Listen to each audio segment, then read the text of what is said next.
So we are here at Buckle and Boots, and we thought we'd sort of kick off all our interviews this weekend with one of my favourite people, a very old friends. Kind of makes us feel like we're both old. How long now? 6 years? 7?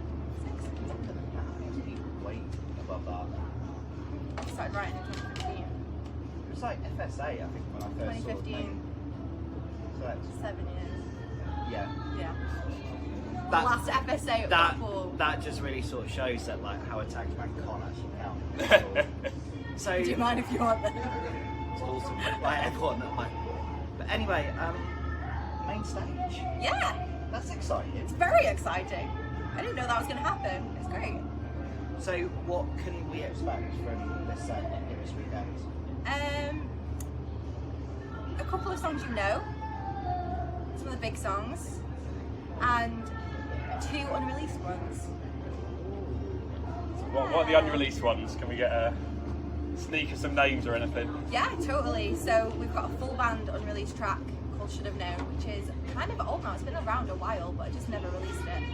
And then an acoustic song I'm going to be doing on my own, which is called 10 Years a Stranger. And I'm hoping that that is going to be the kind of lead single of the next recording project.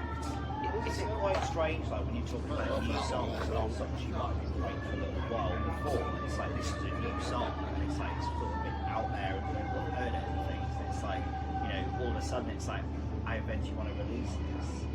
It is weird, and then people always have their like preconceived notions of it, and especially if you play it acoustically first, and then you know there's this like fully produced band recording. You're like, are people going to like the arrangement? Do people prefer it acoustic? I've heard things from other artists where I've heard acoustic version first, and the production comes out, and I'm like, I don't love it as much. So I always get scared that people are going to change their way about the song. Do you think kind of having the full band is going to make it a bit different this year, being on main stage? Definitely. I wouldn't have gone up there on my own. I mean, I'm sure it would have been fine, but it's such a big space, such a big sound to fill, so why not go all out? So I've got my full piece with me. So. That's kind of like really interesting, kind of like when we've sort of been talking to like Alan and Georgia and other people and stuff before. It's like, you know, when you played Buckle and Boots in the past, like, you know, yes, you might have played with like a band and things, but you know, it must be quite strange to sort of step up. It's like, you know, I'm on this big stage. It's like I have to. Do you almost feel you have to justify it? Sometimes, yeah. And there's so many great people that are playing, and there are other people that have played before, and like they can be on there. Like it's amazing. I'm excited. Just hope we make it worth it. Hope we make them proud. Hope them feel good about their choice. But no, you absolutely deserve it. You know, in terms of, you know, with sort of your record last year and stuff, and like, you know, the recognition that sort of got like from the BTMAs and things.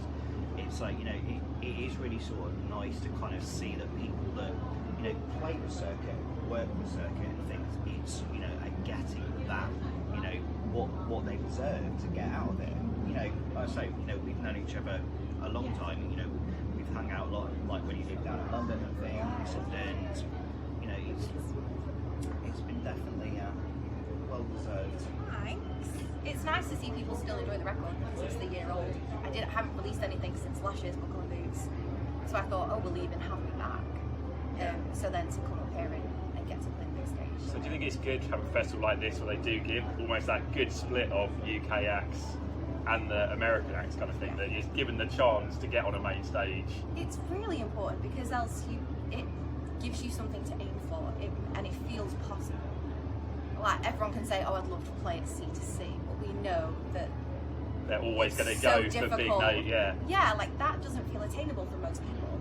But playing somewhere like here, you've got Millport, Tennessee Fields, like all these amazing festivals that pop up now, they are encouraging UK acts, and some of the acts in this country are phenomenal. They're so good. Who are you really digging over here? Morgan Way. Morgan Way is one of my favourites. Big fan. 100% with you on that. It's really hard to narrow down. Kezia is just dynamite on stage. She is electric. Stevie O'Connor, always been a big fan of Stevie O'Connor. I've seen everything he does. We've got some Katie Hurt is another one that I listen to a lot. She's constantly getting played. Obviously Georgia Navarro is on all the time. And Do you kind of find it like quite weird, like if you're putting songs on a playlist of like friends, if you put like Katie or Georgia or something like that onto a playlist, like you put your Spotify sort of tracks, and you go from sort of, I don't know, Luke Combs or Danielle Bradbury or whoever, and then the next sort of thing comes on, you're hearing Gassing and Matches, you're hearing Walk Away and stuff. It must kind of be quite bizarre almost. It's my favourite thing is if I've got it on with people, like my friends outside of the country music scene, and they're like, oh, who's this? And I'm like, oh, it's one of my friends, and they're like, it's so good. I've had people like sat in my house shazamming playlists, and that makes me so proud. That makes me really excited, because people that think they know country music and probably don't know what British artists are making, they might be like, oh, I'm not into country, I'm not going to listen to it, but then they hear it and they're like, this is just good music. Yeah. And you're now at this point where, you know, obviously the radio stations have kind of come in at a perfect time for you, haven't they? And they're wanting the UK artists on it as well, not just taking everything from Nashville. Yeah, it's so exciting. Like, I do still remember like hearing my first track on radio for the first time, and it just, you never think that's going to happen. You write songs in your bedroom, you go get them recorded, you maybe get to play them, and then all of a sudden they're being played on the radio and people are saying like gorgeous things about them, and it's amazing. Radio's so really important. Do you sort of think in terms of like your writing, like because you studied down in London, you know, do you sort of think like the benefit of like going to like music college and such has sort of helped your writing a lot?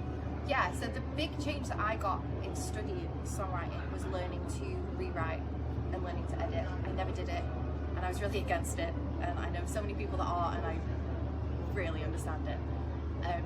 It felt like cheating or like an inorganic thing, but in reality my writing has now got better because I write in the moment and it's all true and it's all feeling and it's all very raw, but then sometimes that is self-indulgent.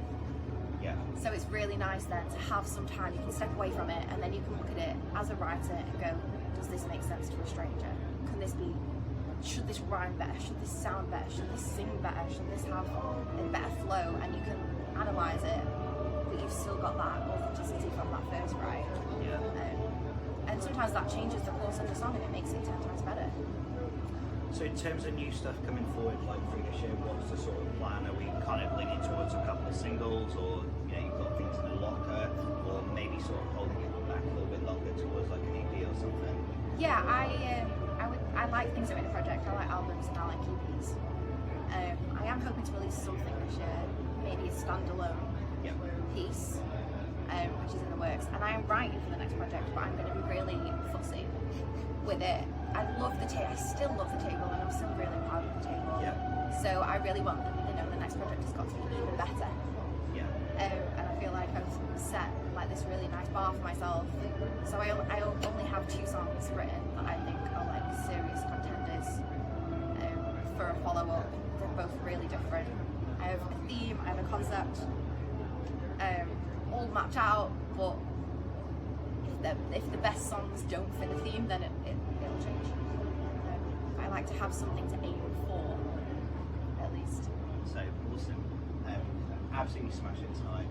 I feel really bad. That's like so like X Factor kind of like generic sort of bingo, like smash it. You all say it to everyone, like Well, it's what it is. You Pump like it up. it's like don't do it, and it's like, you know, the whole, it's like don't say it, don't say it, don't say it, and you sort of do. you say it, yeah, me too.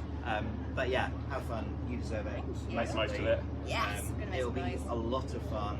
Be loud, be proud, and represent Team Red. Yes. As you do. Thank you very much. Thanks a lot. Thanks, guys.